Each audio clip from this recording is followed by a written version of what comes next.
Lo que hoy diferencia a los países no es los recursos naturales. Es más, los países que tienen más recursos naturales tienen un problema, que hay más tendencia a la corrupción y a la desigualdad. Son importantes los recursos naturales, pero no podemos basar nuestro futuro solamente en la vaca muerta, en los minerales, en la soja. Nigeria tiene muchos recursos naturales, pero no figura en la lista de los países económicamente más potentes. Japón tiene menos recursos naturales que Nigeria, sin embargo, al igual que Finlandia, que Corea del Sur, está en los principales rankings económicos del mundo. ¿Por qué? Por el conocimiento. Tampoco la industria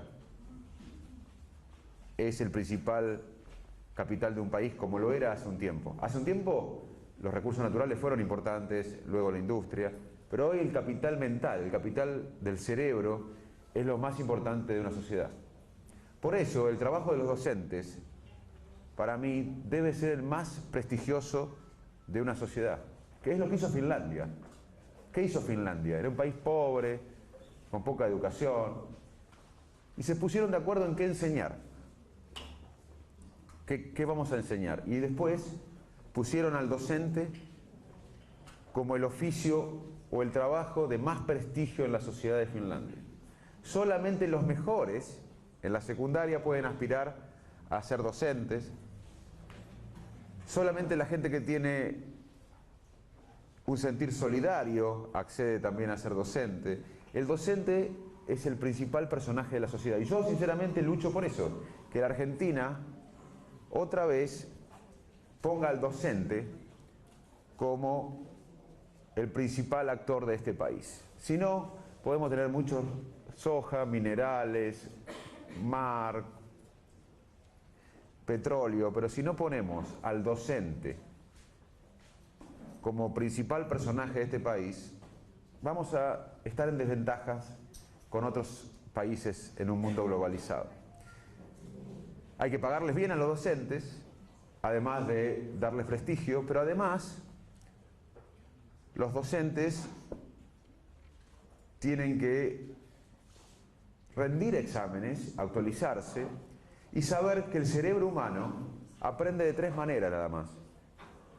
Porque ¿qué es el acto educativo en el fondo si es la conexión entre cerebros? El acto educativo es la conexión entre dos cerebros o más. Y hoy sabemos que el cerebro humano solamente aprende cuando algo nos inspira, cuando algo nos motiva y cuando algo nos parece un ejemplo. Es la única manera que aprendemos. Podemos tener la técnica educativa A, B, C o D, pero si el docente no inspira, no motiva y no es un ejemplo, el alumno no va a aprender. Pero tenemos que lograr que las condiciones sean las óptimas para que el docente tenga buena autoestima, tenga tiempo de inspirar o ganas de inspirar, de motivar y de ser un ejemplo. Para eso tenemos que como sociedad crear las condiciones necesarias para que el docente inspire, motive y sea un ejemplo. ¿Qué es el paradigma del conocimiento? Bueno, es entender que nosotros vamos a volver a ser una potencia mundial, como lo fuimos en un momento. En un momento Argentina estuvo entre los 10 países más importantes del mundo. Que solamente vamos a volver a estar en esos lugares si apostamos a la innovación, a la creatividad, a la educación y al conocimiento. Israel es un desierto, rodeado de países que le tiran bomba todo el tiempo. Sin embargo, ha creado uno de los ecosistemas más importantes del mundo en generación de conocimiento, basado en la educación de calidad. Para crear, tiene que haber un periodo de preparación, de estudio, de adquisición de conocimiento. Uno no puede escribir un gran poema en francés si no sabe francés. Primero hay que saber francés, o sea, hay que adquirir conocimiento. Luego hay que estar obsesivo por algo, pensando, incubando el problema, y luego aparece la solución, la innovación, la creatividad. Nosotros tenemos que darle a nuestro pueblo las herramientas para que esos cerebros tengan el conocimiento y la motivación necesaria para hacer innovaciones y creatividad. ¿Cuáles son los problemas que tenemos como sociedad? Bueno, que un sector es pobre en la Argentina, que un sector, no importa cuánto, pero 20, 25, 30% según las estadísticas. Y tenemos otro problema, que en vez de reconocer esto, Hoy lo escuchaba el intendente y me gustó reconocer que había problemas, porque si alguien no reconoce los problemas no puede solucionarlos, no puede enfrentarlos. Como médico en el consultorio, si alguien viene con fiebre, tengo que bajarle la fiebre, reconocer que hay fiebre, bajarle la fiebre y ver las causas de la fiebre. Lo que no puedo hacer es pelearme con el termómetro que dice que tiene fiebre el paciente. Acá muchas veces nos peleamos con las estadísticas, negamos las estadísticas. Tenemos que reconocer que un sector de la población es pobre. Y la pobreza, no solo la desnutrición, la pobreza, aunque se coma bien, aunque si no hay afecto, no hay estímulo cognitivo, esos cerebros pobres son vulnerables. Los cerebros pobres son vulnerables y no tienen las habilidades cognitivas para vivir en un mundo moderno. La pobreza genera un impuesto cognitivo. Ahí tenemos un problema. Que no es de un gobierno, es crónico esto en Argentina, tiene varias décadas. Pero lo que tenemos que hacer es empezar a luchar por esto. Después, nuestros hijos, que pueden comer, que pueden tener afecto, estímulo cognitivo y afectivo, tienen que mejorar la calidad educativa. Tenemos que mejorar aún en las universidades. ¿Por qué? Porque si hoy tenemos soja y esa soja se vende a otro país y el otro país que no tiene soja pero tiene conocimiento, educación de calidad, innovación, creatividad, hace 15 productos con esa soja que nos compró, el otro país va a ser más rico que nosotros. O sea, hoy no es solo producir materias primas, sino es valor agregado. Y el valor agregado se puede hacer cuando tenemos cerebros capaces de crear, de innovar, de generar conocimiento. Y para eso tenemos que tener política de Estado, como la que tienen México, Brasil, Chile, que dijeron, bueno, nos peleamos, los partidos políticos nos peleamos por todo el resto de las cosas, pero no nos peleamos con la educación. Tienes una política de Estado. Y hay un actor en otras sociedades latinoamericanas, que es la sociedad civil. Muchas veces vemos que los docentes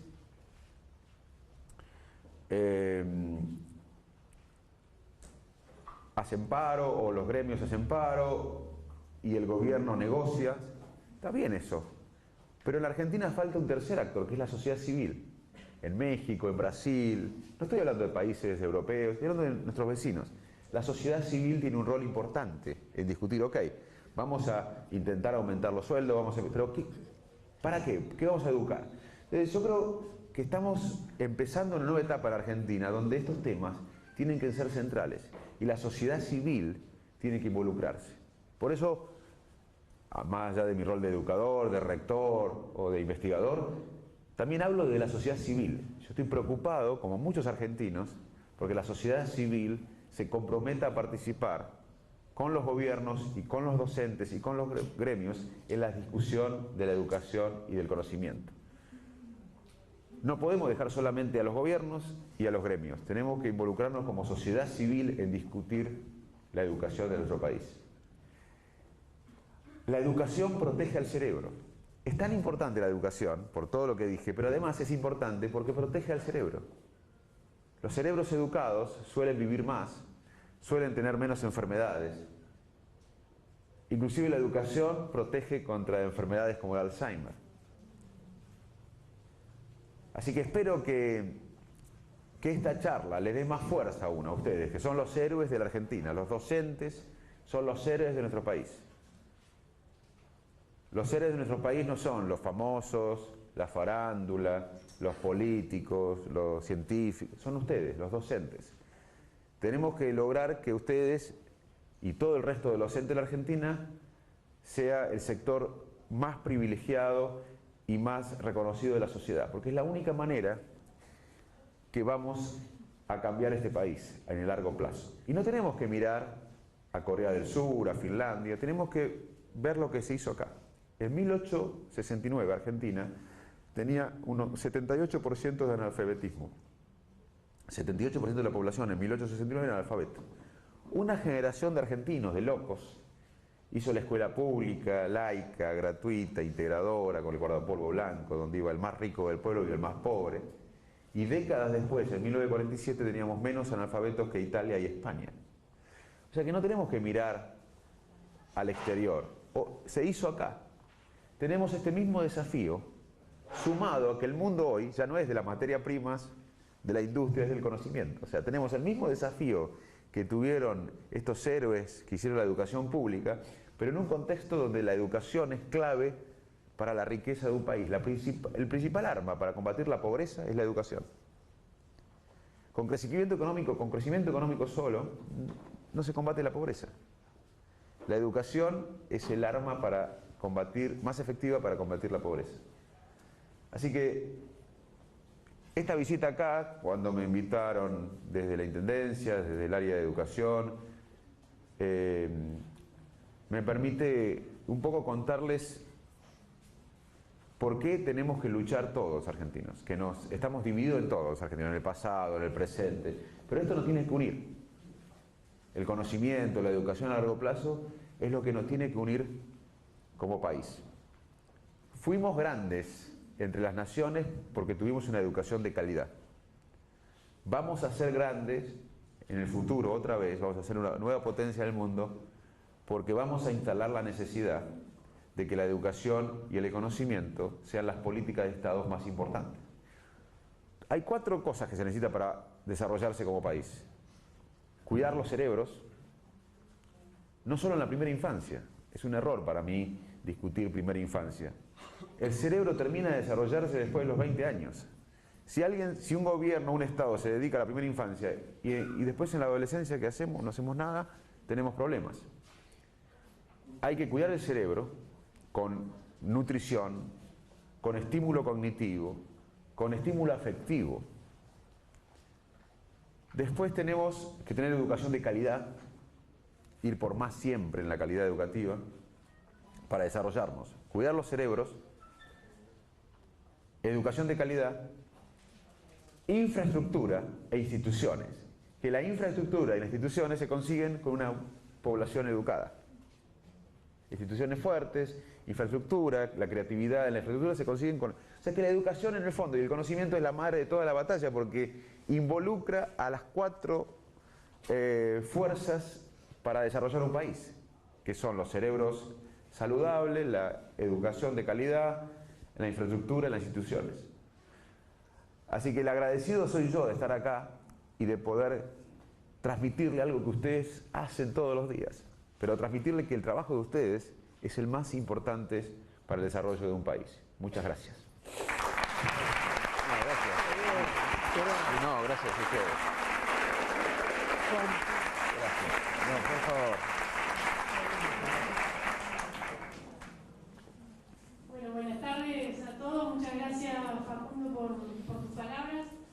Gracias a todos los docentes, profesionales y directivos de las escuelas y de los jardines maternales y al intendente que nos está acompañando.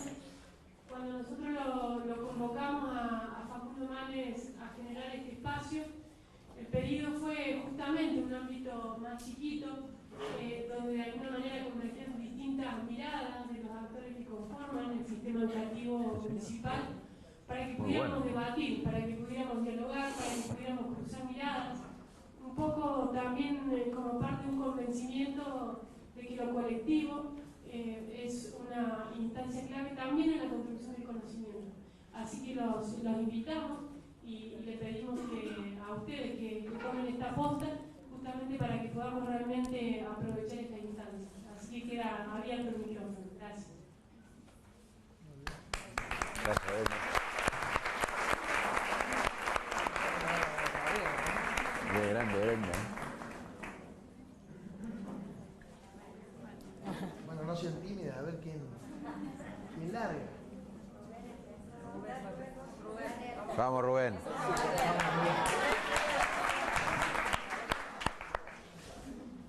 Bueno, ante todo, quiero felicitarlo personalmente, soy un seguidor de esos libros y de todas las publicaciones que ponen en Facebook. Gracias. Me parecen muy interesantes, les comparto muchas lecciones. Gracias. Sobre todo las que tienen que ver con esto que has dicho, del valor del conocimiento en la sociedad, del esfuerzo, de resolver problemas, de ver el problema, de visualizar y demás. Y bueno, concretamente la pregunta que yo había pensado cuando venía para acá era algo que vos dijiste cuando empezaste, de que el conocimiento tiene que ver con puntualmente, con encontrarse dos mentes, dos o más mentes, y hacer lo que yo creo que sería, que es el todo es más que la suma de las partes, ¿no? Y contarte una pequeña experiencia que estamos haciendo con un grupo de docentes municipales, que es, hemos hecho un grupo a través de una red social para resolver problemas matemáticos. Unos 50 docentes integramos la red WhatsApp y nos largamos para ver qué ocurría con esto, porque todo el mundo usaba yo veía que todos usamos la red para comentar cosas, amigos y demás. Y como nosotros tenemos un proyecto fuerte que tiene que ver con la resolución de problemas matemáticos, se nos ocurrió generar este espacio virtual donde 50 personas pudimos conectarnos a cualquier hora del día y los resultados para mí fueron fantásticos, están siendo fantásticos. Estamos estudiándolos, analizándolos y ese grupo de 50 personas va variando, hay veces que se enganchan 5 por un lado, 6 continúan por otro lado con otro problema.